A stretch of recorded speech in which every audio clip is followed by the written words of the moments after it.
Sometimes we children make the mistake of thinking that this confluence age is just an age of effort,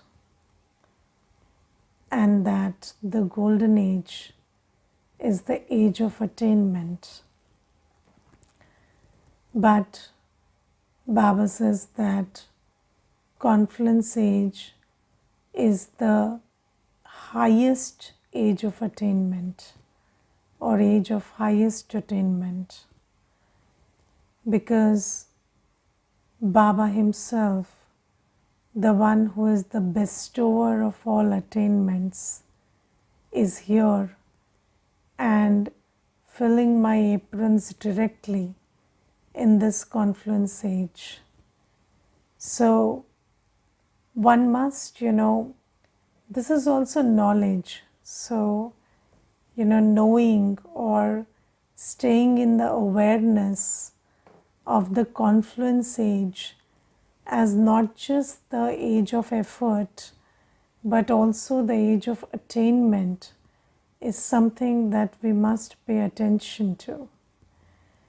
And you see, we do this in Lokik life also. So, when you go to work, or you go to school, or you are, so basically when you go to school and you go to work, then children have this mindset that, I have to study, or, I've come to work. But then you see, that's your life, and while you're working in your office or you're doing household work, then also, there is life that's happening. And some people miss out on the life. They just focus on the work, and they just suspend their experience of happiness and peace and joy while they are at work. And they think that maybe after work, when I get the salary, then I will enjoy my life. But your life is passing in that every day in the work you are doing. So I don't have to wait to enjoy my life. My life is continuing as I do everything. And this knowledge also Baba comes and gives us. And Baba tells us that, Baba teaches us how to be a karma yogi. And Baba teaches us that while you're doing everything, do not forget to enjoy Baba's company. Do not forget to, enjoy meeting with Baba. And by keeping Baba with yourself, not just for the task to be done, sometimes Brahmin children, they think that, when I'm doing something so that the work is done well, or the result comes nice, or the result is fruitful, so I have to keep Baba with myself. But no, not just, that you keep Baba with yourself because you want to improve the quality of work, but when you're with Baba, the quality of life is different. And you see, many people say that when they come to the center, they ask us, so all day you're doing seva, then when do you enjoy? So we say, with the seva. So they say, how is that possible? So, this is seva, and then you need to have a life, you need to have enjoyment. So we say, no, this is joy, this is seva, this is life. We enjoy the company of Baba as we do seva. We enjoy the company of Brahmins as we do seva. We are happy to meet the Ishwari family as we do seva. And it's not just that I have to do this, I have to give a chapter, I have to give a lesson. No, it's not like that. So Baba teaches us, these very beautiful skills very beautiful, attitudes where we learn to recognize that, life with Baba in Sangam Yug is, even work, the work that we do, whether it is Lokik work or Seva, or we are making effort for self-improvement, all of that is a very enjoyable experience because you're doing it with Baba. And in the world it says it doesn't matter what you do, it matters who you do it with. So it is the company that matters. So Baba tells us that when we, and this whole, this month's Avyak Ishara is on combined form. So, we must always keep that in awareness that I am in the combined form, and this awareness of being in the combined form makes this whole journey so enjoyable and so, full of love and attainments. And then you see, Baba says that not just the company of Baba that we get in Sangam Yug, but also the attainments that we get from Baba. So A is, you have somebody. So have you seen that people choose to have the company of depleted, impure souls, despite, that company not being an asset but costing you a lot? So, if you look at, the company of human beings, the company of human beings is, something that you have to take with a pinch of salt always, because they are not always, the vibration is not that of love or acceptance or joy or, or filling you with courage and enthusiasm. Most of the time, the energy is that of, criticizing or commenting or anger or putting you down or ego or all of that stuff. And then still, company, we value company so much that people don't choose to live alone, and they kind of, accept it that, okay, if you have to be with somebody, then all of these problems will be there, but then still be with somebody. Better to be with somebody than be alone. So people make this choice, although it costs you. But here, when you have Baba as your companion and you keep company with Baba, then Baba is somebody who is always nourishing and elevating and sustaining and recharging and filling me with peace and joy and hope and courage and motivating me, filling me with self-esteem. So this is a very great attainment in Sangam Yoga. I'm not even talking about the attainments from Baba, but just the fact that, I have Baba with me is a very big attainment, because these days the people are confused about what is the bigger problem, loneliness or company. Because, when people get tired of company, when people get tired of human company, then they want to, run away and they want to seek loneliness. And when they are lonely, they say, it's better to have somebody around, even if, they are not good for you. Even if they are not elevating you or supporting you, or they are pulling you down, still. So people are very confused about which is the lesser problem, company or loneliness. And here, Baba is a solution for both. So Baba is a solution for my loneliness, and Baba is also a solution for the goodness of company that I want. So, Baba is somebody who is always there with me, and he is providing me all the goodness of the company that I seek in the world. So, so this is the first attainment that I have in Sangam Yoga. And the moment you remember Baba, the moment you bring Baba into your awareness, Baba starts influencing your mind, your buddhi, your sanskar, everything. And have you seen that, many a times your mind and buddhi are not in the right place for very long, and you suddenly remember that it's because I'm not in Baba's remembrance that I'm having all this struggle.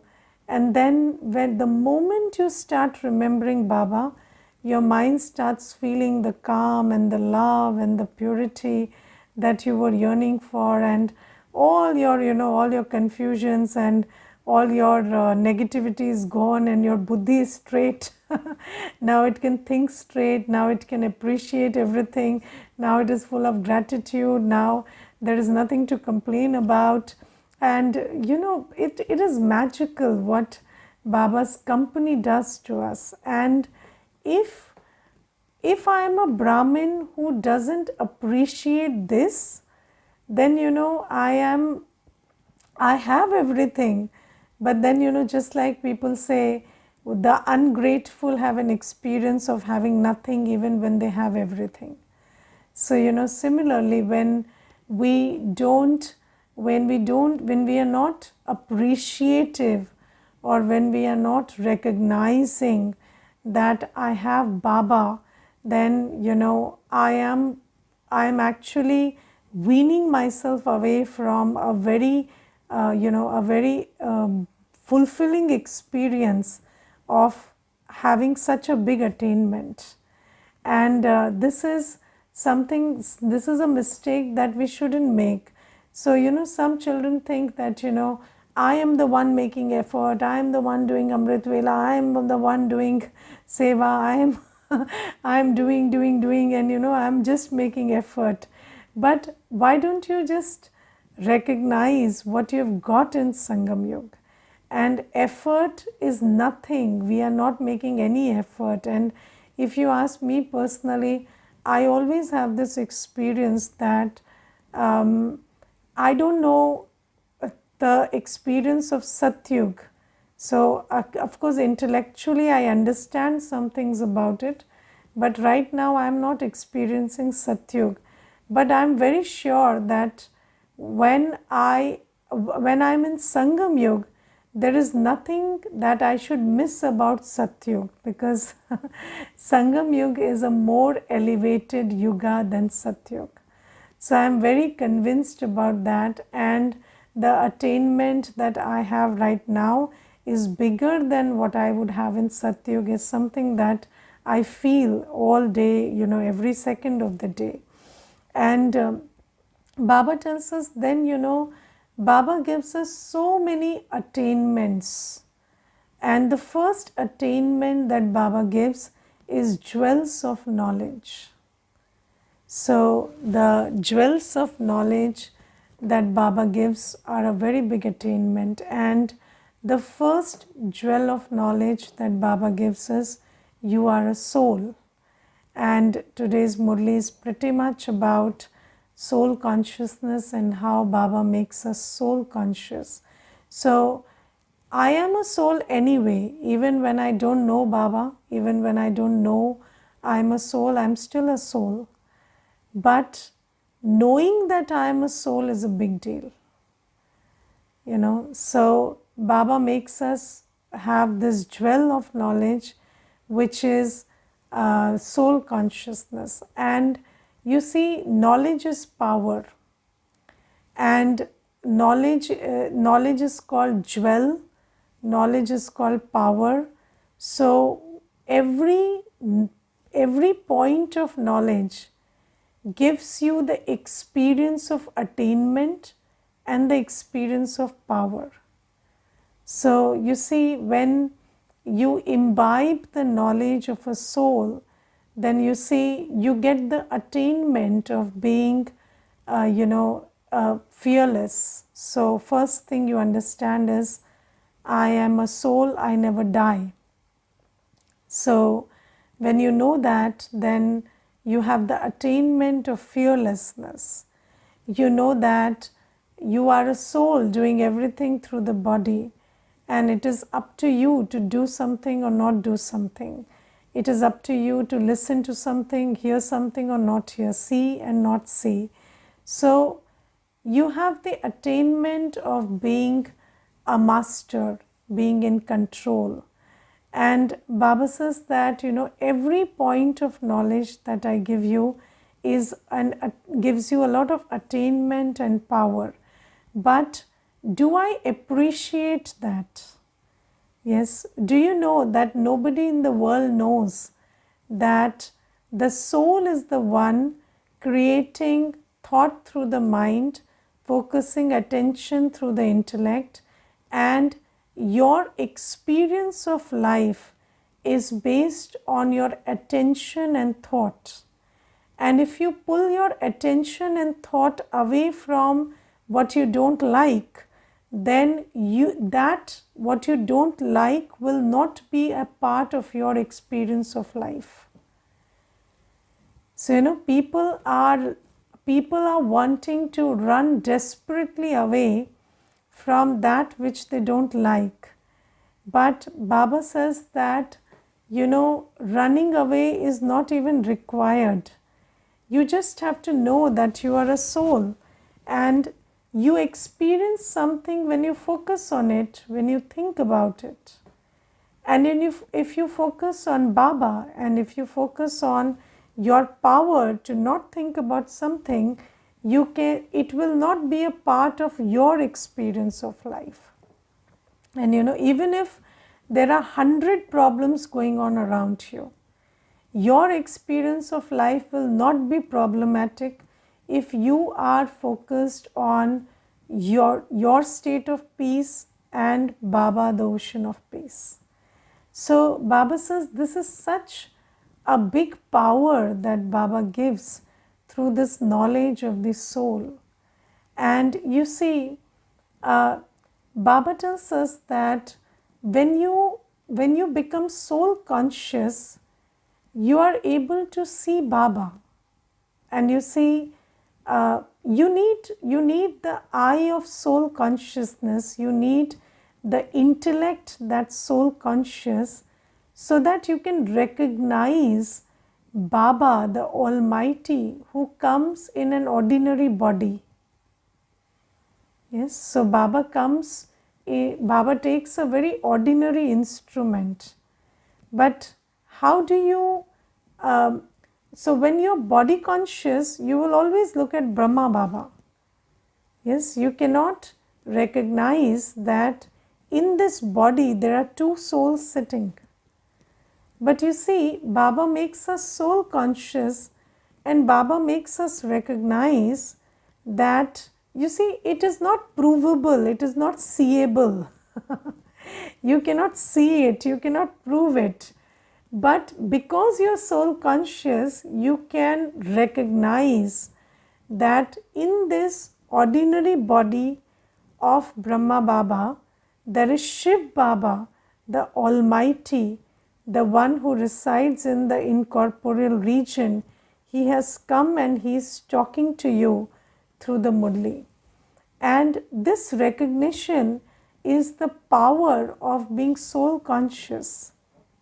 So when you understand that you are a soul entering this body and doing everything through the body, then you can see, through the eye of knowledge, that Baba comes from the soul world and enters Brahma Baba and talks to me. And you are not surprised at it.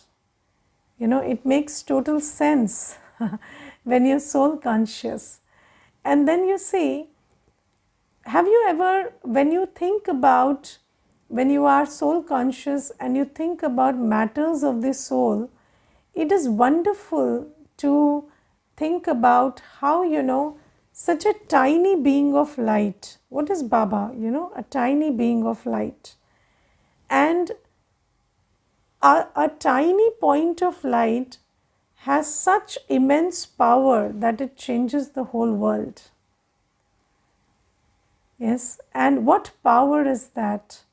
It is the power of knowledge, the power of purity, the power of love, the power of peace. And then you start recognizing that spiritual power is such a huge power. And when you start recognizing that, you are a soul, and Baba, the Supreme Soul, changes the whole world through spiritual power.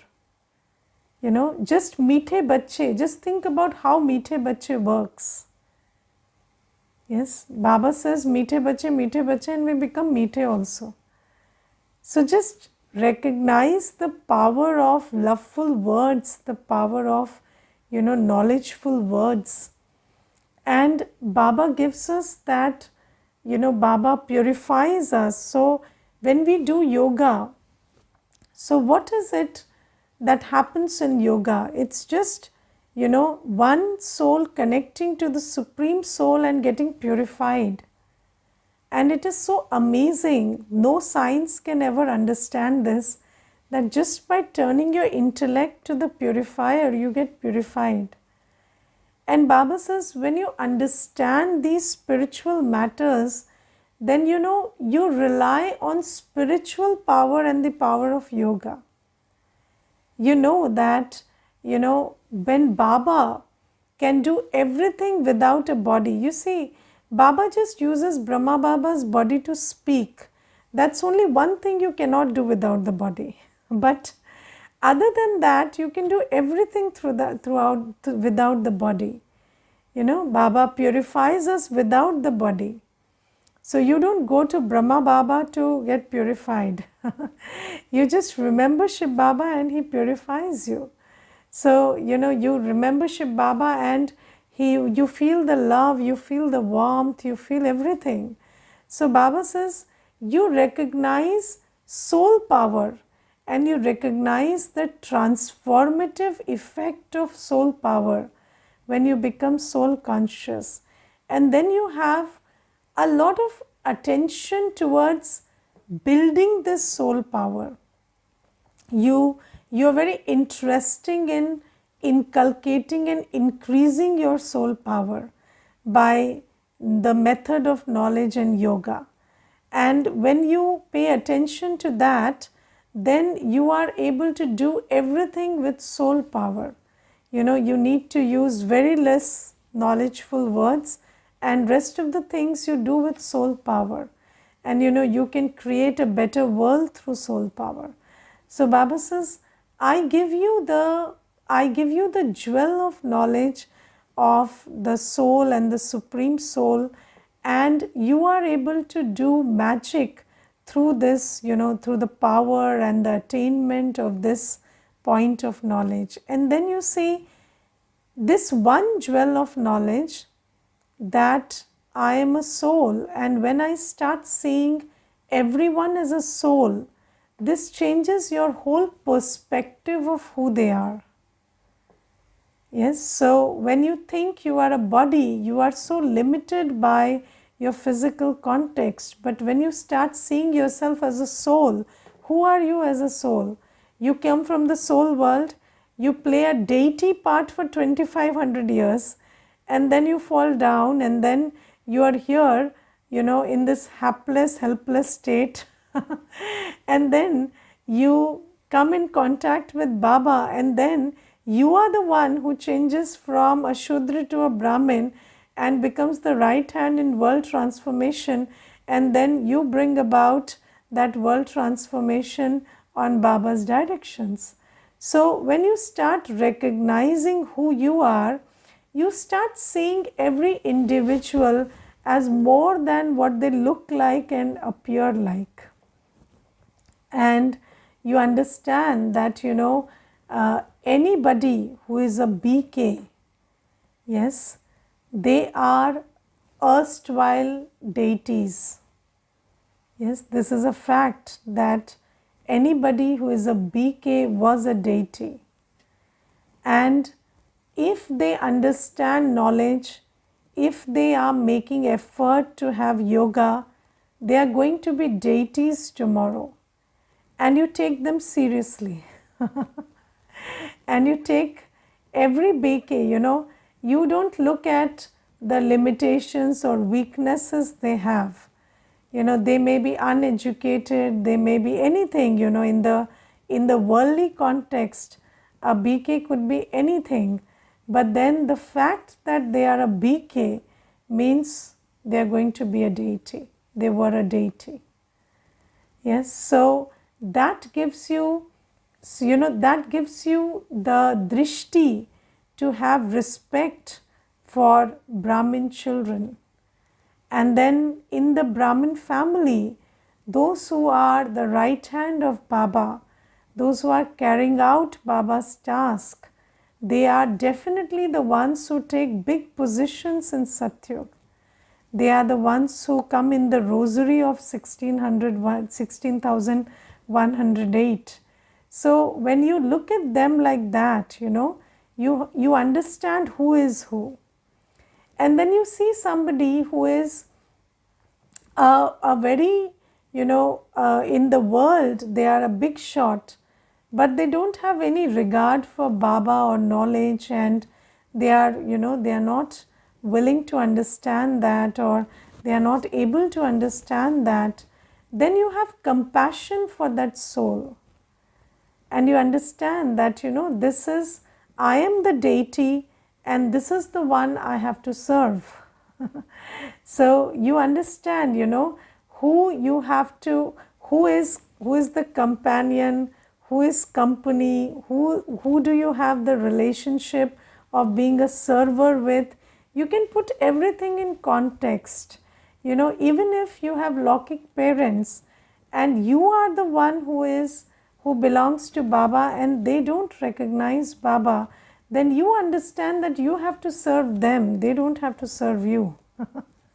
So the whole paradigm changes, and you start looking at, and when you see somebody, even if that soul is in another religion, you understand that it's possible that it could be a deity soul, it is possible it could be otherwise. So you give them a fair chance of, recognizing Baba, and you share Baba's knowledge with them. And if they belong to the deity religion, they will come and join you in this Brahmin life. So Baba says that now when you're soul conscious, there is a deeper spiritual reason why somebody does something or doesn't do something. And you don't interpret it in a body conscious way and say, they are bad, they are good, they are right, they are wrong.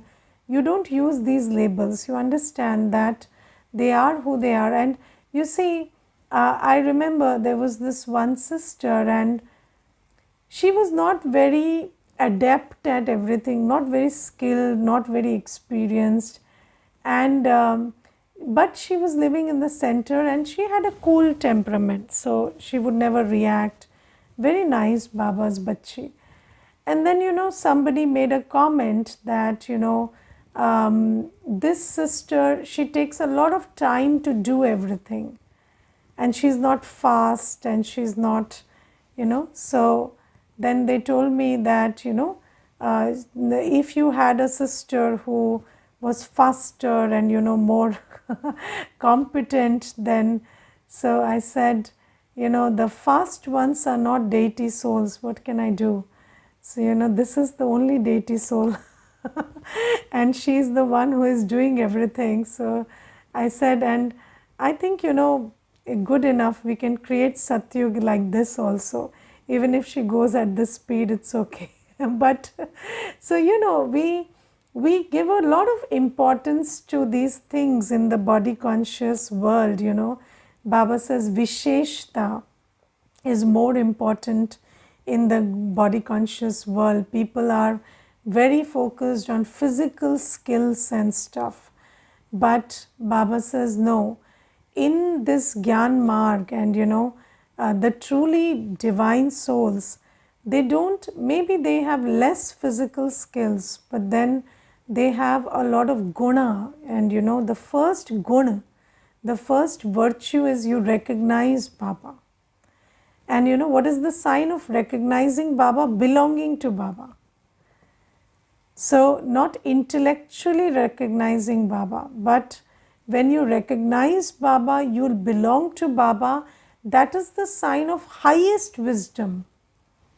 So wisdom is not depicted by how eloquent you are, or how fast you do things, or how much right brain you have, left brain you have, or how much multitasking you can do.